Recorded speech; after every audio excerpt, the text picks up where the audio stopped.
Hi friends, బాగున్నారా? అందరూ బాగుండాలి. ఆ శివయ్య దయ వల్ల, ఆ శివయ్య ఆశీస్సులతో అందరూ బాగుండాలని కోరుకుంటున్నాను.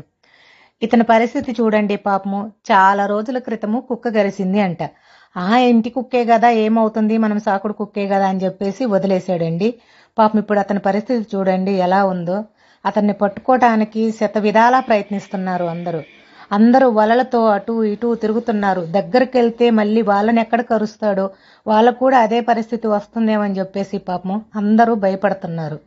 కానీ భయపడుతున్నా కూడా ఎలాగలాగ పట్టుకొని అతన్ని హాస్పిటల్లో జాయిన్ చేయాలని చెప్పేసి పాపము అందరూ చాలా ప్రయత్నిస్తున్నారు. ఈ ప్రయత్నం ఎంతవరకు ఫలిస్తుందో చూద్దాం. మరి పట్టుకోగలరా లేదా, అతనికి ఏమైనా వైద్యం చేపించగలరా లేదా అని అతని పరిస్థితి చూస్తుంటే చాలా జాలేస్తుంది. కళ్ళమ్మటి నీళ్ళు వస్తున్నాయి. అతనికి అన్నం లేదు, నీళ్లు లేవు.